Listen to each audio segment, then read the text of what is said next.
Then this article was issued, volume 3, issue 2, received on July 2018 and accepted on August 2018.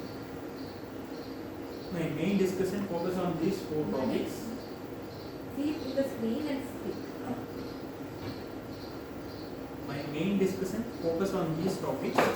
First, I discussed regarding the polycythemia, followed by polycythemia vera, and other indications of therapeutic phlebotomy, followed by my journal presentation. First, polycythemia, it is also otherwise known as erythrocytosis. I will explain the definitions regarding what are the various definitions. What is polycythemia or erythrocytosis? Any increase in the red blood cell mass. In blood we have plasma and red cell. Plasma is 55% of the total blood volume and 45% is red cell. If any imbalance between them, it is regarding that. Absolute polycythemia is increase in the number of red blood cells. Relative polycythemia is decrease in the plasma volume, or which is mainly due to the excessive alcohol intake and use of diuretics. Absolute polycythemia can be divided into 2 types, either primary or secondary. Primary is in which there will be erythropoietin level is normal or low. Secondary polycythemia is mainly due to increase in erythropoietin level, which is in which hypoxia acts as a stimulated factor. Where erythropoietin is produced, erythropoietin is produced from the cortical peritubular interstitial fibrosis. There is another term referred as apparent polycythemia or Weisbach syndrome. It is a term like it is a type of relative polycythemia, and it is associated with patients who have hypertension and obese person. First, polycythemia. Polycythemia causes of erythrocytosis or polycythemia. Relative, this I have taken from the Harrison 20th edition. Relative erythrocytosis, as we know that it is a decrease in the plasma volume, so that hemoconcentration occurs. It may be secondary due to dehydration, use of diuretics, ethanol abuse, androgens or tobacco use. Then we move on to absolute erythrocytosis. In Harrison, they have given polycythemia vera at loss, but what always our mind thinks of is whenever any HB levels is raised, we always think of polycythemia vera. Before that, before confirming polycythemia vera, we have to look other causes. First, since absolute or since primary or secondary, it depends upon the erythropoietin production. In condition which causes hypoxia, which in turn stimulates erythropoietin production. In hypoxia, what are the main conditions? We mainly focus on the systems of respiratory and cardiovascular system. In respiratory, physiological causes like high altitude, high oxygen affinity hemoglobins, and pulmonary disease, COPD, chronic obstructive pulmonary disease. And in cyanotic congenital heart disease, right to left sides. And followed by in sleep apnea syndrome also we can get polycythemia. And then followed by the renal disease, where the erythropoietin is produced.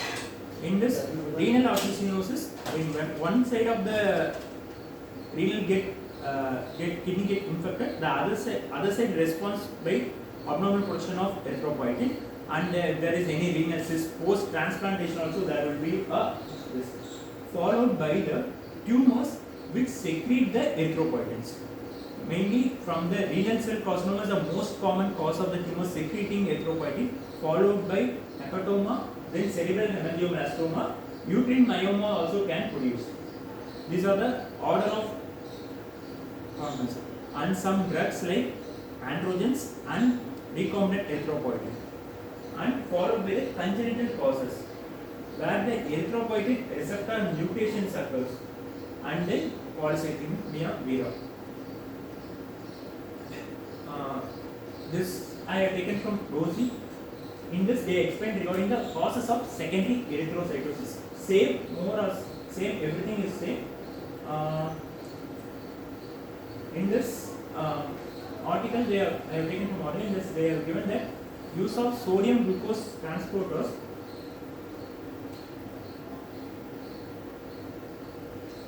use of sodium glucose 4 transporter inhibitors like cannabinoid epcofibrosis, depofibrosis and epiglottis can cause secondary erythrocytosis because they are associated with the bone marrow erythrocytosis that can act as a potentially prothrombotic state. So that it always create a confusion in the diagnosis of essential thrombocytosis.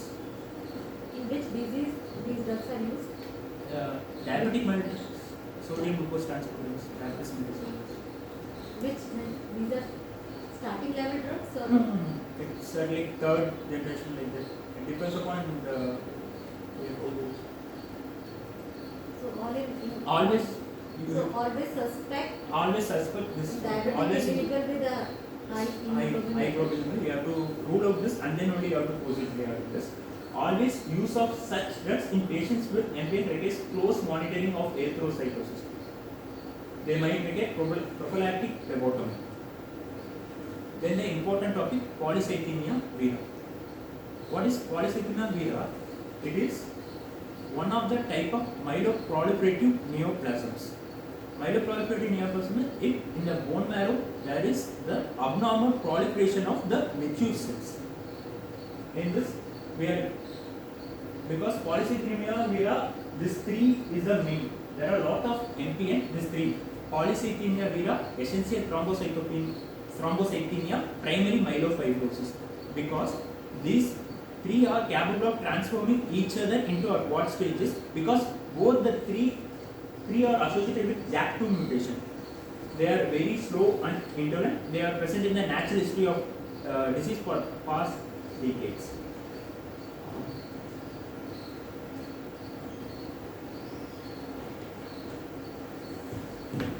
What the main symptoms? Due to hyperviscosity. Due to increase in RBC, patient will have headache, tinnitus, vertigo. Due to increase in WBC, abnormal proliferation of mature cells. It indicates the three lineage. RBC, myeloid lineage, it will increase so that it increases RBCs, WBCs and platelets also. So that if RBC increase, it causes headache, tinnitus and vertigo. If the WBCs are increased, it causes proliferation of everything. Then it causes proliferation of mast cells. Mast cells release histamine, and then it causes pruritus. Main is aquagenic pruritus. When the patient after having taken bath, they will complain of pruritus. This is the differentiating features between the other erythrocytosis and the polycythemia vera. Because polycythemia vera is the myeloproliferative. Other causes of absolute erythrocytosis, it relates to there will be only increase in hemoglobin level, there won't be increase in any WBC count or platelet. So that it is how we differentiate. How can we differentiate from other absolute erythrocytosis from polycythemia vera? With the help of this symptom, we can diagnose this. If the platelet is increased, it can cause bleeding or epistaxis followed by acquired von Willebrand disease, and then microvascular thrombosis can occur, which can lead to erythromelalgia. Thrombosis, most commonly arterial thrombosis followed by venous and microvascular. Arterial thrombosis means patient will present like a stroke, repeated stroke patient must be evaluated, and followed by venous means most common polycythemia which causes Burkitt syndrome, which causes thrombosis. Then followed by microvascular thrombosis, which is called erythromelalgia. First, we have to differentiate between the three, because polycythemia vera and essential thrombocythemia and primary myelofibrosis both have the tendency to change to each other. How polycythemia vera is suspected is based on the hemoglobin levels. I will say the criteria at backward. First, I will say the diagnosis. If essential thrombocythemia is that platelet count is more than 4,55,000. Both three are JAK2 mutation. What is specific to polycythemia vera is every patient of polycythemia vera will have 100% JAK2 mutation positive. That too, JAK2 mutation, this exon 14 B617F and exon 12. B617F is exon 14. It is positive in 95% of patients of polycythemia vera. The exon 12 is positive in 5%. And this essential thrombocythemia, it is also a JAK2 mutation followed by other, we have to do 3 mutation. In this triple mutation, we have to see CAL and MPL. If everything is negative, the disease is severe and it is called triple negative. And if it is positive, it is ET is likely. They are mentioning about the essential thrombocytopenia. Primary myelofibrosis will present as like a pancytopenia. It will present like anemia, followed by extramedullary hematopoiesis like splenomegaly, and followed by leukoerythrocyte. For that, we must do the bone marrow biopsy, and followed by JAK2 every 3. JAK2, CAL and MPL must be done. First, after diagnosing the polycythemia, first polycythemia study group, which was formed in 1980s, 1970, they have followed this criteria initially. They are divided into major and minor criteria. Initially, red cell mass was used as a criteria, followed by hypoxia condition like arterial oxygen saturation, and then followed by extramedullary hematopoiesis like splenomegaly. These were used as a major criteria. In the minor criteria, like in CBC, other counts like platelet, followed by WBC, leukocyte alkaline phosphate is also, because increase in WBC can cause increase in this, and then serum vitamin B12. And what is the reason for this? Serum vitamin B12 is it will increase in transcobalamin 2, so that it can cause increase in serum vitamin. What for every criteria, diagnosis requires all the 3 major criteria or the first 2 major criteria and 1 minor criteria. This is followed by the WHO 2008 criteria. WHO classification of hematopoietic and lymphoid tumors. In this, they have included bone marrow biopsy, because bone marrow initially, whenever we suspect this, we have to do bone marrow biopsy, because it has the bone marrow biopsy detects whether the patient is going to the stage of AML, blast stage, or it is going to stage of myelofibrosis. We have to detect before. So that bone marrow biopsy was included in the following minor criteria. And then after the invention of JAK2 mutation, presence of JAK2 mutation was included in the major criteria. And then serum erythropoietin level and endogenous serum erythropoietin level was used. This is followed by the WHO 2016 criteria. Initially, the hemoglobin was 18. You can see that initially they set the criteria for hemoglobin was greater than 18.5. Now they have decreased it to greater than 16.5, greater than 16 gram in women. 16 into 3, 49, number is 49, 16 into 3, 48 in women. What makes them to decrease this? Because the patients who are at the lesser hemoglobin level presents with a thrombotic state. So that along with this, they have included major criteria as bone marrow biopsy. In bone marrow, we have to see for hypercellularity for age. Bone marrow cellularity is 100 minus age, 100 minus 70, it is free. In this, there is panmyelosis. It is prominent, all 3 series, erythroid, granulocytosis, megakaryocyte, all 3 elevations, and followed by the presence of JAK2 mutation. Minor criteria they include as suboptimal erythropoietin level. In this also, diagnosis requires the presence of 2 major criteria and 3 major criteria, or the first 2 major criteria and the minor criteria. These are the 2024 update. It was same as that. There is no any change. It was presented at American Clinical Updates in Hematological Malignancies. What we will do say, if they give a CBC, what and all we will look for? Always we look for HP. HP will greater than 19.5, followed by hematocrit. Other than, we have to look for platelet count and the total count. This gives a clues the diagnosis. If we see that only MCV will get decreased, MCV will be less than normal, mean corpuscular volume will be normal. This is termed as, there will be no decrease in MCH or MCF. This is termed as microcytic erythrocytosis. There are only 3 conditions. There is microcytic erythrocytosis. One is beta thalassemia, and then is polycythemia vera and hypoxic erythrocytosis. These conditions we have. What makes the difference between these 2 is, these 2 will have increase in red cell distribution rate. This makes the red cell distribution will be higher in this. Beta cell, there will be red cell. this is a CBC of a polycythemia vera patient. What is the treatment? We have diagnosed the patient. They have sent us the requisition. What are the treatment?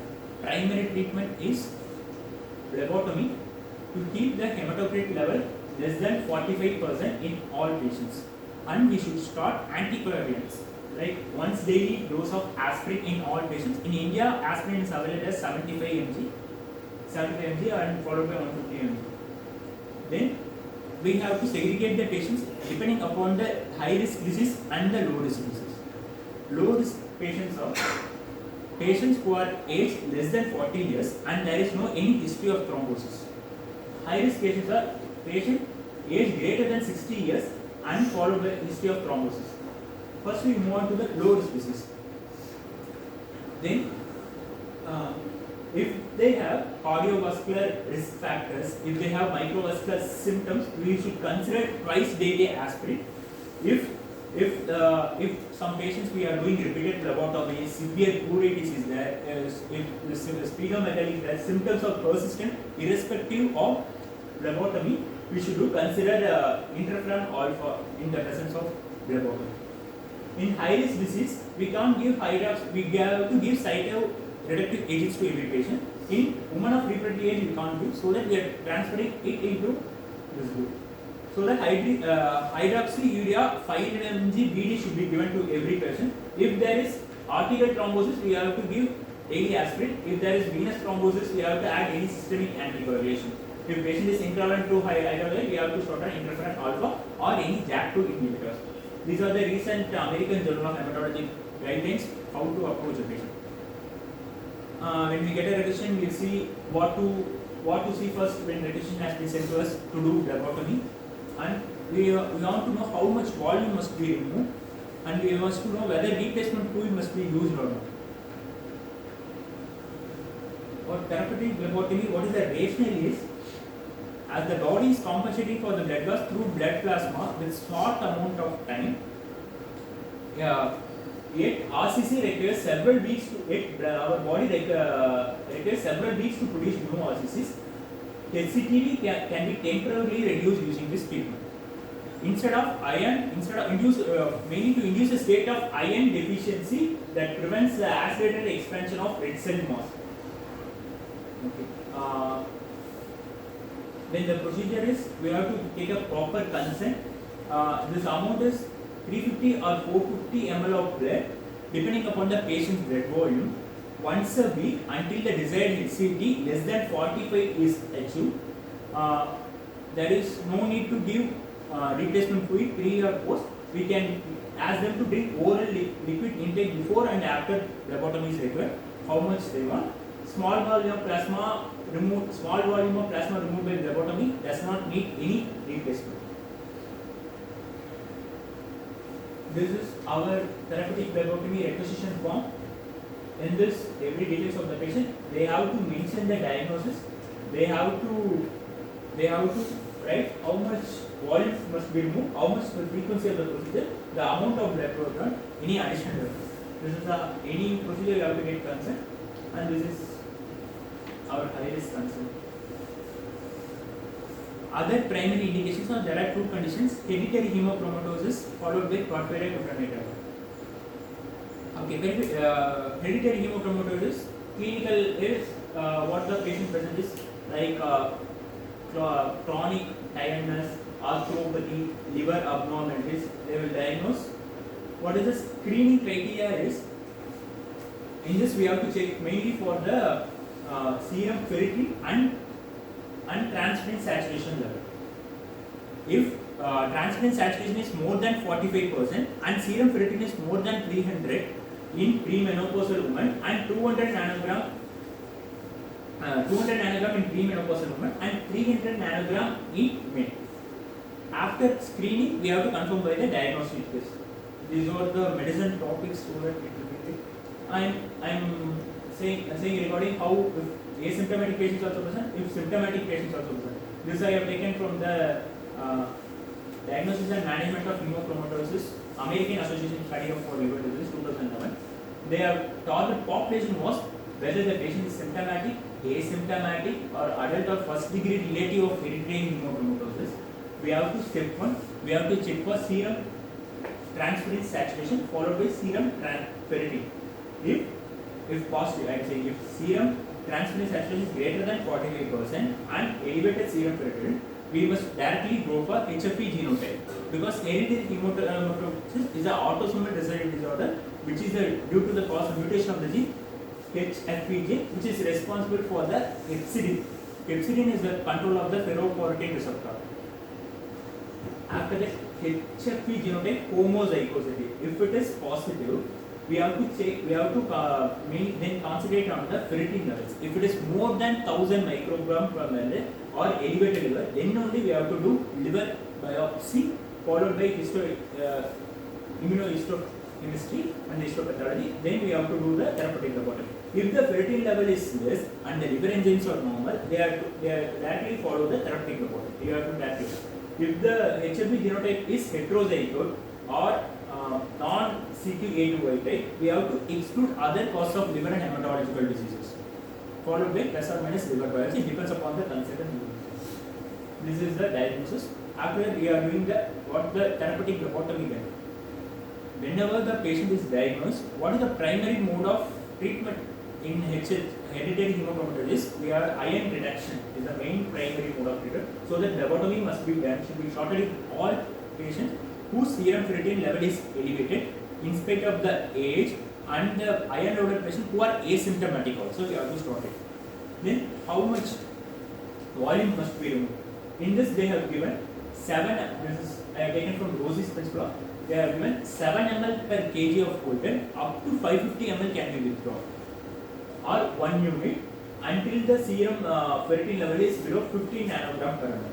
Followed by induction phase, followed by the maintenance phase. Annually we have to remove 3 to 4 units of blood to maintain the serum ferritin level within the range of 50 to 100 nanogram per ml. There are no any true guidance regarding that optimal region at which point we should stop the phlebotomy. There are no any guidelines there. There are 2 studies. Some other recommends that weekly phlebotomy should be studied, and weekly phlebotomy should be done until the serum ferritin level is maintained less than 50%, less than 50 nanogram per ml. Some authors prefers to induce a state of iron deficiency anemia to keep the hemoglobin at a concentration of 10 to 12 gram per deciliter. So the iron deficiency, these are the features of mean cell volume is normal serum ferritin, TABC, transparent total iron binding capacity is increased. After that, what they are saying is then followed by the maintenance phase, which remove 3 to 4 units of blood annually. In which patients we should not do category hemoglobin? The patient who was on chronic transfusion dependent anemia and unstable patient, we should go for iron sedation therapy. This I have taken from Diagnosis and Management of Hereditary Hemophilia by Wax Science. They are saying that induction phase and the maintenance phase same as that of previous Roses, what they said.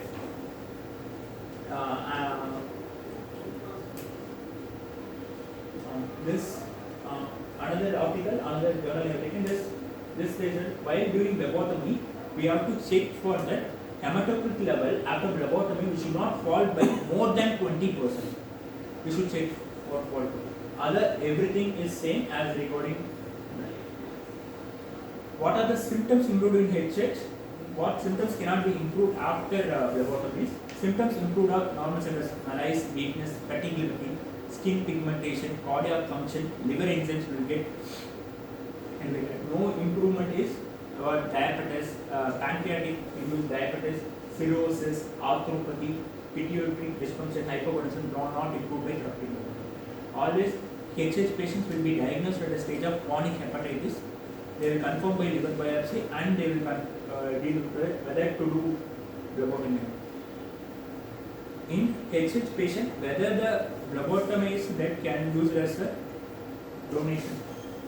The rationale to dispose the bag is in HH patient there is siderophilic infection, there is a probability of transmission of siderophilic infection such as Yersinia enterocordia and other blood pathogen due to free ion in the blood and non-potential. What it is like a controversial topic. Some says that we can use, some says that we can use. It's like two-fold mind. So what is the? They say that ratio you can dispose, but some say that now we are using storing bags at a temperature of minus 10 degrees Celsius, less than 10 degrees Celsius, so that it will destroy the pathogens, will destroy the transmission of bacterial infection. What is the other article says that freely ion readily undergoes oxidation and reduction reaction that can cause tissue toxicity. In most, ion is bound to transferrin. In HH patient, there is no space for transferrin to bind, so that it is present as free. The amount of observed ion frequently exceeds the binding capacity of such molecule, and therefore free complex can cause potential cytotoxic effects. Then porphyria pteridata. These are the other conditions in which therapeutic phlebotomy is considered as a primary treatment of that. HCQ can also be used. In this, what they are saying is we have to remove 450 ml of whole blood during each phlebotomy session. The phlebotomy session is 1 week, repeated every 2 weeks. Here they are keeping hemoglobin level as a criteria. Below the 11 gram or until the serum protein level is below 20 milligram, which is close to the normal. Most patients, they take long time to achieve remission. Most patients take 6 months to achieve remission. HCQ was found to be superior to phlebotomy in decreasing porphyrin production. However, liver disease was more severe in HCQ. Then I move to secondary erythrocytosis, in which phlebotomy should not be done, because erythrocytosis is generally an adaptation to the regulation of erythropoietin or hypoxemia. In some cases, erythropoietin can be treated either medically or surgically. For example, in adults with cyanotic congenital heart disease are not at the risk of developing thrombotic stroke, in spite their hematocritus are more than 57.5%, plus or minus 7.2, and they do not exhibit symptoms of hyperviscosity until the hematocritus reaches 65 degrees Celsius, 65%. Phlebotomy, which are not then in physiological conditions like altitude, smoking, in renal cell carcinoma, hepatocellular carcinoma, this we have to treat the primary causes. In athletes on primary anabolic steroids, we have to treat the primary causes. In the other two systems, one is the respiratory system and one is the renal system. On the respiratory system, we are doing phlebotomy in COPD patients. What is the benefits in the COPD patients? Because it improves the cerebral perfusion as well as the mental and sensory function by lowering the blood viscosity. Mainly we are lowering. So if we lower the blood viscosity, oxygen consumption is significantly improved. Cardiac output also increase. If they present with angina pain, reduction in the severity of angina pectoris also is done. In post-renal transplant patient, there is a post-renal transplant erythrocytosis. Some post-renal transplant patient may develop hypertension along with erythrocytosis, so that phlebotomy can be used in such patients who do not respond to either angiotensin converting enzyme inhibitors or angiotensin 2 receptor blockers. Studies shows that phlebotomy was found to reduce both systolic and diastolic pressures significantly in these patients. Pathogenesis of post-transplant erythrocytosis is not understood, but it appears to be multifactorial. Either it can be due to stimulation of erythropoietin or endogenous androgen or any angiotensin. First, it was found that erythropoietin was elevated in the patients following renal transplantation.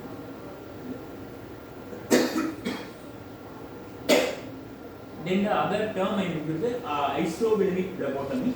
It is done in case of certain secondary erythrocytosis, whose they either need dehydrated nor iron deficient patient. They are doing isovolemic phlebotomy. Those who have moderate symptoms like headache, visual symptoms, tinnitus, dizziness. In this we are using replacement fluid. Followed, this is given in dosing. Withdrawal of 1 unit of blood followed by 750 to 1000 ml of isotonic saline. In this, that same I have taken a journal. In this, there is what I explained before was same, but there is no general target hematocrit level can be suggested up to which we have to maintain. There is no any general target hematocrit level is mentioned here. Whether it is mentioned for polycythemia is 45, there is no any. It depends upon the patient's symptoms and the consultant who get was.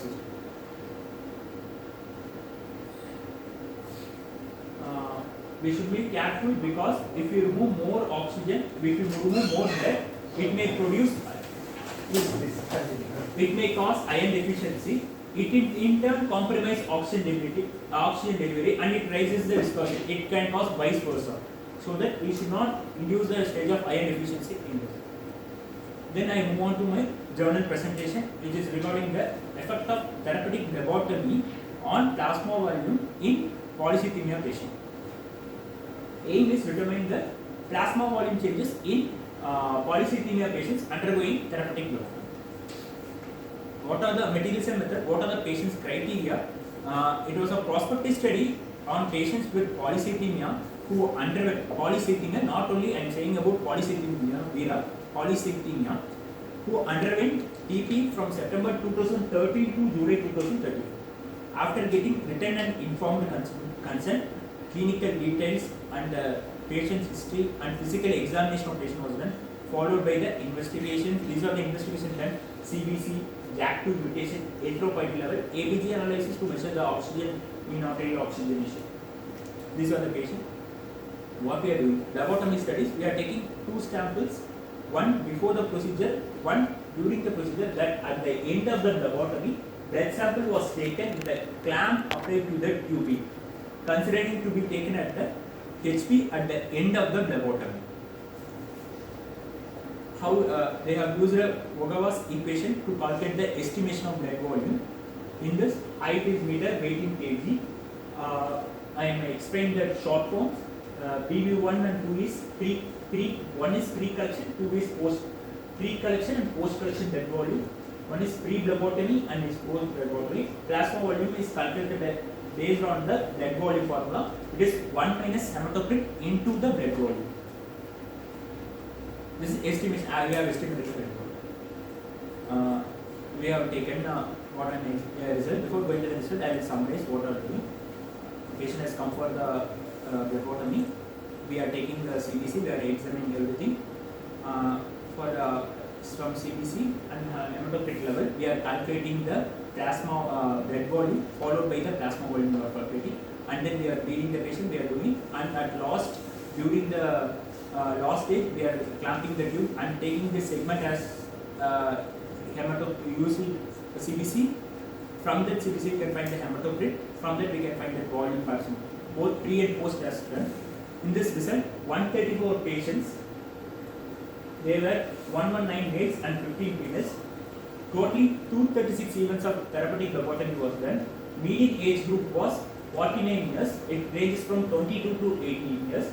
Mean volume removed from them was 304 ml plus or minus 58.1 ml. Only out of this 134 patients, only 4.8% of the patients achieved hematocrit below 45% during this study. These were the clinical presentation of the polycythemia patient. Most common symptoms were the headache and the joint symptoms, which is mainly due to the increase in the blood viscosity, increase in the RCC. Other symptoms like paresthesia, dyspnea, there are pruritus also present. Followed by the response of the patients to the therapeutic phlebotomy, the drop in hemoglobin and hematocrit. These are the 2 main tablet I want to discuss. These are the mean values pre and post HP. You can see that the HP has been dropped from 0.78 to 0.5, and the blood volume over the series.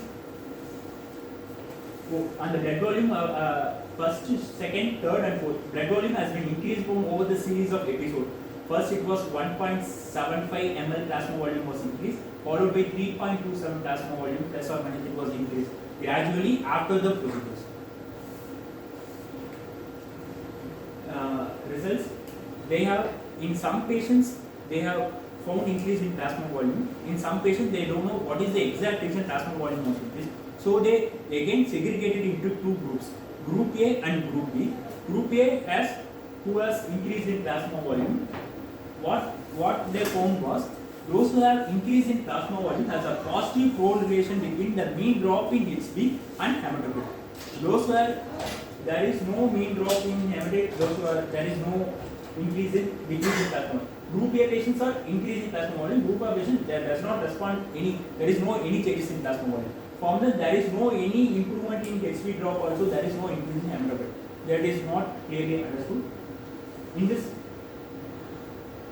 this study, TP was rated for at a mean interval of 1.75 days, while for the maintenance person they are given interval was 45 days. However, 6 patients with congenital heart disease was undergoing phlebotomy at regular interval of mean days of 90 days. Along with TP, 22% of the patients received aspirin or cytoreductive agents such as hydroxyurea along with phlebotomy, and only 4 patients had along with phlebotomy, and only 4 patients had both along with phlebotomy. Discussion was as typical whereas the polycythemia, where their goal is to reduce the red cell mass. Symptomatic improvements were noted in 60% of the patient immediately after the TP. Immediate after therapeutic phlebotomy. There was a progressive reduction in the hematocrit of 1.7 plus or minus 2.6, and the hemoglobin was dropped to 0.78. Only 47% episodes of TP had a change in the plasma volume. Out of 136 patients, only 47% has the change in the plasma volume. Mean increase in plasma volume was 1.1, 1.14 plus or minus per ml per kg. Average mean volume was 276. What is the limitation of study is 55% of the patient underwent only one TP procedure, maybe due to irregular follow-up of the patient also. Only 4.8% of the patient reached the target HCT within the study period. TP, though commonly performed for reducing the red cell mass in polycythemia, patient had poor compliance from patient, resulting in failure to achieve the desired level. What I am concluding that conclusion is TP, in addition to direct reduction in the total blood volume, plasma volume expansion is a relatively immediate effect, making TP at once both corrective and productive. We have to recommend proper education and communication during the subsequent follow-up of patient after the consultation with the team of hematologists. These are the references I have taken. Thank you. Can anyone know who is this? Can anyone identify? Is George Washington, first president of USA? What is the relationship between him and therapeutic phlebotomist? In 1799 he died because of hypovolemia. In past ancient period there is a myth that if any infection in blood, we have to remove the blood. He has acute epiglottitis. He was removed more than 1.5 liters of blood. He died of hypovolemia. After that, in America, there was a suspicion we should not do that therapeutic phlebotomy after several years. Then they formed a criteria. He died in 1799. He was the first president of it. Why he died? Hypovolemia. He was diagnosed with acute epiglottitis, sir. In past, there is a myth, if any infection in the blood, they have to remove the blood. Okay. If any. So this is a part of procedure, मतलब they are doing. Blood खराब हो गया तो blood निकालना है। हाँ Leach का तो पता है। 1.5 लीटर निकाल दिया तो लीच का तो पता है। कब का in year 1799. 1799, 18 before discovery of blood है ना? Before discovery of blood group है ना? Okay. अभी एक और नई चीज चली है अमेरिका में। मैंने भी डाला था, व्हाट्सएप पे भी डाला था, तुम लोगों ने भी देखा। What it is? प्लाज्मा का। What it is? ये तो हो गई तुम्हारे 19। एक अमेरिका से ही आया कंसेप्ट, इसलिए याद आया। क्या है वो देखा किसी ने? क्या था? बताओ। कर दो उसको बंद कर। हाँ क्या था? What it is?